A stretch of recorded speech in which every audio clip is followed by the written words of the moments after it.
अस्सलाम वालेकुम दोस्तों, उम्मीद है आप लोग सब खैरियत से होंगे।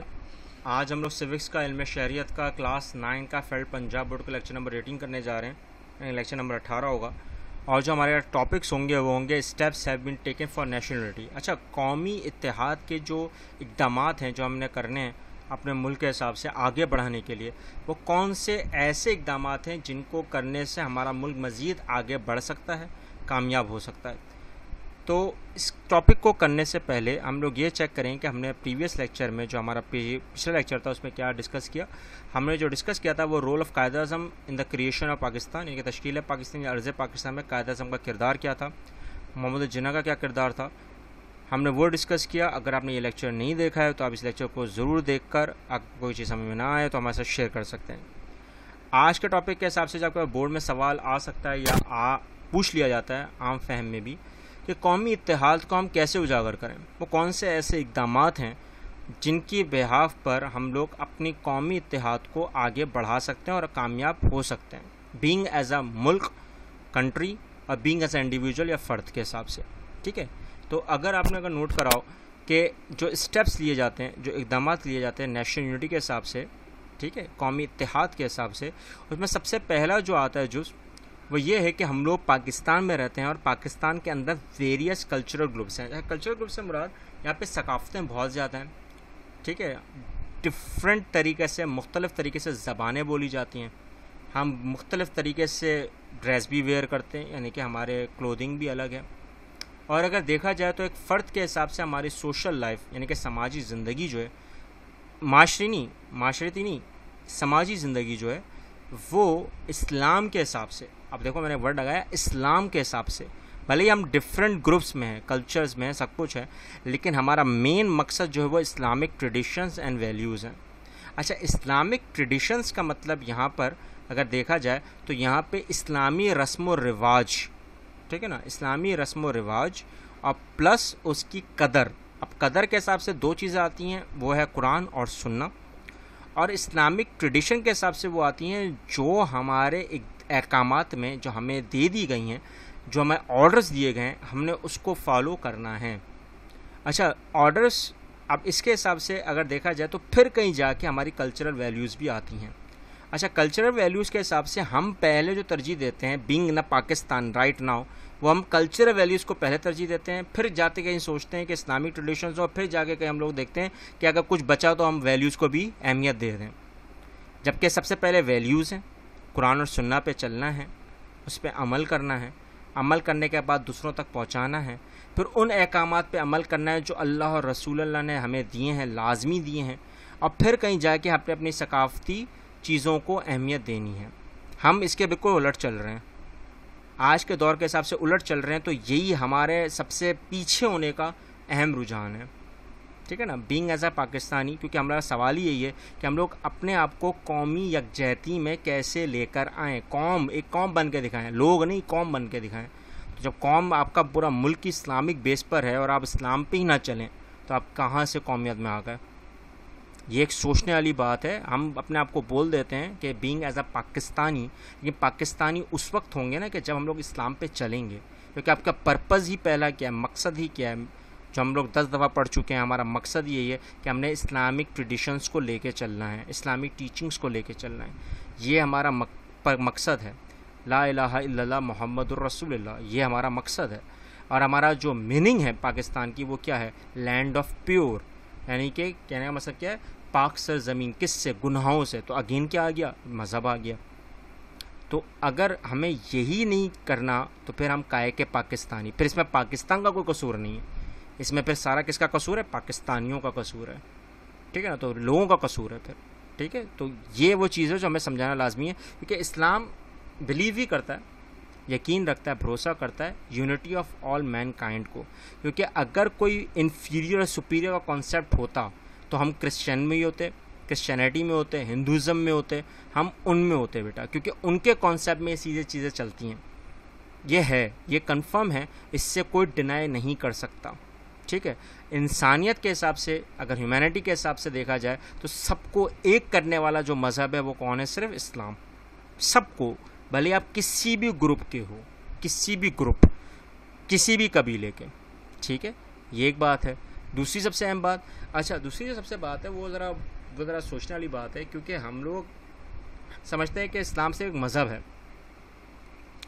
है, उसी को अपना लो बहुत है, लेकिन वो मज़हब में चारों चीज़ें इन्वॉल्व हैं, इकोनॉमिकल, सोशल, कल्चरल और सबसे अहम पॉलिटिकल। ये चारों चीज़ें इस्लाम हमें दे रहा है। अब वो इस्लाम कैसे दे रहा है, क्योंकि अगर कुरान और सुन्ना के अहकामात को हम देखें तो ये चारों चीज़ें उसमें मिलेंगी।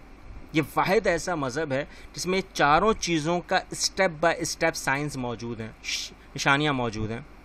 और निशानियाँ जब मौजूद हैं तो अपनी तर्ज ज़िंदगी का अमल, complete code of life as a individual और कलेक्टिव, चाहे वो इनफरादियत हो या इज्तमाई हो, दोनों के लिहाज से मिलता है।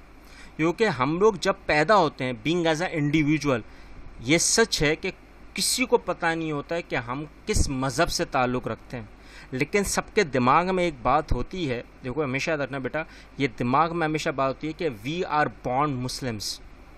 अच्छा, मुस्लिम्स का मतलब ये होता है कि उस खुदा पर, एक खुदा कोई भी हो, खुदाओं, उस पर कहीं ना कहीं कुछ ना कुछ अमल होता है, और जब अमल होता है तो उससे बनता है माशरा, और जब माशरा बनता है तो आपके पास आते हैं हुकूक, equal rights, share equal responsibilities, जिम्मेदारियां बढ़ती हैं हर एक दूसरे के ऊपर।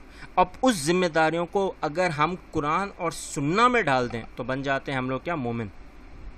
अब वो कुरान और सुन्ना के वो सारे अहकामात जो हम लोग अपने ऊपर पूरी ज़िंदगी के अंदर डूब जाएं तो फिर हमें पता चलता है असल मतलब इस्लाम का, ठीक है ना। तो ये वो चीज़ें हैं जो हमें पता होनी चाहिए, लेकिन नहीं पता। एक मिसाल दी थी मैंने लास्ट टाइम भी कि अगर आप एक अच्छे मुसलमान हो या मोमिन हो तो आपको बेसिक्स पहले पता होनी चाहिए, सारी चीज़ें नहीं, सिर्फ बेसिक्स पहले पता हो। जैसे एक मिसाल दी थी मैंने कि ऊपर चढ़ते वक्त और नीचे चढ़ते वक्त हमें क्या पता होना चाहिए। ऊपर चढ़ते वक्त हमें पता है कि सुभान अल्लाह, नहीं, ये सारे अहकामात किसके हैं, रसूलुल्लाह के। तो ये वो चीज़ें हैं जो हमें जोड़ती हैं बीइंग इन द इस्लाम, और ये एक बंदा नहीं, सभी करते हैं। जो इस्लाम में आ गया वो करेगा। दूसरा सबसे अहम मिसाल जो हम देते हैं वो है झूठ नहीं बोलना। झूठ बोलने पर अल्लाह की लानत, ये मैंने नहीं बोला है, कुरान में लिखा हुआ है सूरह मायदा में। तो जब लिखा हुआ है तो जो झूठ बोल रहा है उसको पढ़ रही है, तो अब वो किसी भी कबीले का हो, इस्लाम में आ गया, मोमिन मुसलमान, चल बेटा लानत, बात समझ में आ गई। तो ये वो हमारा दिमाग है जो हम लोगों को बताता है कि हाँ, हमने कहाँ किस तरह से अपनी ज़िंदगी को ढालना है। ये सारी चीज़ें उसमें लिखी हुई हैं, लेकिन हमें नहीं पता, हम उसको भूल रहे हैं, बेदार हो रहे हैं, क्योंकि हम लोग दूसरी चीज़ों को इतना इन्वॉल्व कर देते हैं अपनी ज़िंदगी में कि अपनी चीज़ों को भूल जाते हैं। और ये वो चीज़ें जो हमें अपने आप को साबित करने पे फिर टाइम लगाती हैं, वक्त लगाती हैं, फिर वक्त से वक्त फिर आगे बढ़ता जाता है, तो हम चीज़ों को मज़ीद भूलते चले जाते हैं। अच्छा, प्लस सबसे अहम बात, अच्छा मुसलमान होने का एक जुज़ है कि हमने सिर्फ़ एक अल्लाह पे यकीन रखना है, और हमारा जो मिशन है वो सिर्फ प्रॉफिट्स। अच्छा, यहाँ पे मैंने जो लिखा है प्रॉफिट्स, देखो बेटा याद रखना कि हाँ, रसूलुल्लाह से आने वाले जितने पैगंबर थे, 1,24,000 पैगंबर जितने भी आए, ये तो हमारी किताबों में पता चलता है कि हमने इतने आए हैं, लेकिन जितने भी आए उन सब पर ईमान है, क्योंकि वो सब अहकामात जो लेकर आए वो अल्लाह के ही लेकर आए, स्टेप बाय स्टेप लेकर आए। क्योंकि हम लोग इतनी जल्दी सारी चीज़ें हज़म नहीं कर सकते थे, हमारा दिमाग इतना ज़बरदस्त नहीं था। वो इस लिहाज से नहीं कि अल्लाह ने हमें अशरफुल मखलूक़ात बनाया, इस लिहाज से कि हमें यकीन करने पर टाइम लगता। तो वो जो चीज़ें थी वो आहिस्ता स्टेप बाय स्टेप, क्योंकि कुरान खुद ये कहता है कि स्टेप बाय स्टेप मैंने सारी चीज़ें अल्लाह ने हमें दी। क्योंकि हम अगर एक चीज़ सारी ग्रैस्प कर लें, ऐसा कोई भी इंसान नहीं है दुनिया में। हर कोई इंसान अपने हिसाब से हर चीज़ को ग्रैब करता है एक वक्त में। ये अल्लाह ने ऐसे ही बनाया है, ये अल्लाह ने खुद बोला हुआ है। जब अल्लाह ने बोला हुआ है तो हमें वो चीज़ें स्टेप बाय स्टेप, अब जैसे मिसाल के तौर पर अगर टीवी की ईजाद हुई तो फिर वो स्टेप बाय स्टेप में ही आया, एक स्टेप में आया ना, एक फिर CRT मॉनिटर था, फिर LED हो गया, फिर फ्लैट हो गया, तो ये स्टेप बाय स्टेप। अगर झटके से ही हम LCD पे निकल जाएं तो फिर तो कोई वजूद ही नहीं है, कुछ पता ही नहीं हमने क्या सीखा, एक कॉमन सेंस की बात। तो वो कॉमन सेंस जो आता है वो कहीं ना कहीं इस्लाम हमें देता है, और जब इस्लाम देता है तो स्टेप बाय स्टेप आई हर चीज़। जब स्टेप बाय स्टेप आई तो आखिरी जो रेवलेशन है वो किसके पर आई, रसूलुल्लाह पर आई। और जब रसूलुल्लाह के पर आई तो उन्होंने, जब उनके पास इल्म आया तो पूरी कायनात का इल्म आ गया उनके पास। जब पूरी कायनात का इल्म आ गया तो हमने उसके ऊपर चलना था। हमें हमारा यकीन ही इसी पर है। अगर हम उस पर यकीन ना करें तो हम काहे के मुसलमान, फिर हमारा तो मुसलमान होना ही फजूल है एक तरीके से। तो हमें उस पर यकीन है, हमें पूरा इल्म है कि वो जो पूरे कवानीन, जो पूरे निज़ाम कायनात को चला रहे हैं, और उस कायनात को चलाने वाला सिर्फ़ एक है, और उस बात को पहुँचाने वाले रसूलुल्लाह सल्लल्लाहु अलैहि वसल्लम हैं, तो फिर जाके मुस्लिम सोसाइटी पूरी होती है। क्योंकि वही कवानीन फिर हमारे मुस्लिम सोसाइटी में दिखते हैं। क्योंकि हम लोग फिर दो चीज़ों को रख लेते हैं अपने साथ बेटा, एक है इक्वालिटी और दूसरा है ब्रदरहुड। क्योंकि हमें पता होता है कि मसवात के हिसाब से कहीं ना कहीं जो हमारा भाई है वो कहीं ना कहीं मुस्लिम ही है। सिर्फ हमने उसको उसकी तरगीब करनी है, उसकी हिदायत करवानी है। और हिदायत देने वाला मेन जो होता है वो कौन होता है? अल्लाह होता है। वो हमारे अंदर इतना नहीं है साथ, हम सिर्फ उसको समझाते हैं। समझना और उसके ऊपर अमल करना उसका है, दूसरे भाई का है। ठीक है ना। तो हमारे लिहाज से सब मुसलमान आपस में भाई भाई हैं, किसी का खून का कोई फ़र्क नहीं है। तो ये हमारा कॉन्सेप्ट है, ये हमारा बीइंग एज अ मुस्लिम हमारा कॉन्सेप्ट आपको कहीं नहीं मिलेगा। सर्च कर लो, ये सिर्फ मुसलमानों में मिलेगा, कहीं नहीं मिलेगा। हिंदू में तो बिल्कुल ही नहीं मिलेगा। तो बड़ी बात है, अल्लाह का बहुत बड़ा करम है, लेकिन फिर भी हम भूल गए। अच्छा, इस्लाम और मुसलमान कोई ब्रांड नहीं है। ये एक ऐसा एक मौका है जहाँ पे हम लोग ना इन्फीरियर ना सुपीरियर हैं, ना हम काले ना गोरे हैं, ना बोलते ना अरबी हैं ना अरवी हैं, पता नहीं क्या क्या हम लोग पता नहीं क्या क्या अपने साथ लेके घूमते रहते हैं। आज हमारे में भी एक तफरका पैदा हो चुका है कि तू काला है तो काले से शादी नहीं करनी, मैं गोरा हूँ तो पता नहीं ये कहाँ से कॉन्सेप्ट आ गया है। बलोचों में नहीं करनी, पंजाबियों में करनी है, पंजाबियों में नहीं करनी है, इसमें ये पता नहीं कौन से कॉन्सेप्ट बना दिए हमने। क्योंकि हमारा माइंड ही मेकअप चेंज हो चुका है। हम वक्त के साथ साथ जो हमें चीज़ें अपनानी थी हम उसको और पीछे मारते गए, जब पीछे मारते गए तो भूल ही गए। तो हमने रेशियल डिफरेंसेस पैदा कर दिए। अब रेशियल डिफरेंसेस का मतलब समझ गए, जहाँ से हमारी नस्लें तब्दील होती चली गई तो हमने उन अहकामात को छोड़ दिया जो कुरान और सुन्ना में लिखे हुए थे। जब वो लिखे हुए नहीं थे तो हमने दूसरी चीज़ों को अडॉप्ट करना शुरू कर दिया। जब दूसरी चीज़ों को अडॉप्ट करना शुरू कर दिया तो इस्लाम से बिल्कुल ही दूर हो गए, बिल्कुल ही एक साइड पकड़ ली हमने। ये सही है, ये सच है बेटा। जब मुग़लों का दौर आया तो हिंदुओं के साथ शादियां कर रहे हैं, तो भाई ये कहाँ लिखा हुआ है कि आप हिंदुओं के साथ? भाई जब तक कि वो मुसलमान ना हो जाए कुरान आपको ये काम कर रहा है, लेकिन भूल गए। तो ये यकजहती थी। जब हम लोग उस चीज़ पर थे, कुरान सुन्नाह की एक रस्सी को हमने पकड़ के रखा हुआ था, तो हम लोग कामयाबी के ऊपर थे, पीक पर थे बिल्कुल। जहाँ हमने उसको छोड़ा हम लोग नीचे आना शुरू, क्यों? क्योंकि हमने दूसरों को चीज़ें एक्सेप्ट करना शुरू कर दी ना बेटा। फिर हमारी चीज़ें कहाँ चली गई? जो हमारे अहकामात थे वो कहाँ चले गए? हम जिसको लेके चल रहे थे इस्लाम को, वो कहाँ निकल गए? तो रेशियल डिफरेंसेस को हमने बड़ा प्रायोरिटी कर दिया, तो इस्लाम को पीछे छोड़ दिया। जब पीछे छोड़ा हमारे अंदर से वो ब्रदरहुड का कॉन्सेप्ट निकल गया। तो उसको वापस लाने का मकसद यही है। किस तरह लेकर आ सकते हैं? कुरान और सुन्नाह को पकड़ लें। और रसूलुल्लाह ने तो यही बताया कि ऑल मुस्लिम्स आर ब्रदर्स, चाहे वो पंजाबी हो, सिंधी हो, बलोची हो, पठान हो, कोई भी XYZ हो। अगर वो इस्लाम के फोल्ड में आ गया वो मुसलमान है, वो आपका भाई है। भाई वो लाख बुराइयाँ करेगा लेकिन कहीं ना कहीं वो फिक्र भी रखेगा अगर उसको अहकामात में समझा दिया जाए। और इस्लामिक सोसाइटी का तो मकसद ही यही है कि डाइवर्सिटी और यूनिटी का कॉन्सेप्ट हो। अगर हम लोग ही ये तफरका पैदा करना शुरू कर दें तो फिर एक हिंदुओं में और एक क्रिश्चियन में और एक मुस्लिम में फ़र्क क्या रहा? फिर वो फ़र्क क्यों है?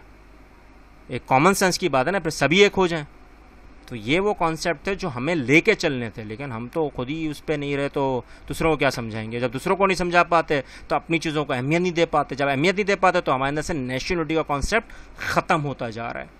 ये वो चीज़ें हैं जो वापस से हमें रिवाइव कर सकती हैं, लेकिन हम लोग रिवाइव होना नहीं चाहते। क्यों? हमें पता है नहीं।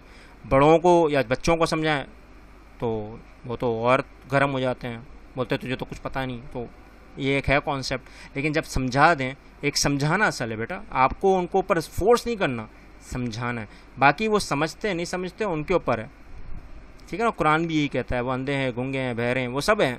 वो चाहे कोई भी हो, फासिक होगा वो, कोई भी हो, काफिर हो, कोई समझेगा, ठीक है ना। तो प्लीज़ आप समझ होंगे नेशनल यूनिटी हमारे अंदर इसी तरह आ सकती है, इसके अलावा और कोई हल नहीं है। अगर आपको कोई चीज़ समझ में नहीं आई तो शेयर करें, कमेंट करें, और आपको कोई चीज़ समझ में आ गई है तो प्लीज़ उसको भी शेयर करें, कमेंट करें, और उन बच्चों, उन लोगों तक, उन बड़ों तक पहुँचाएँ जिनको इनका पता नहीं है। मिलते हैं नेक्स्ट सेक्शन में। अल्लाह।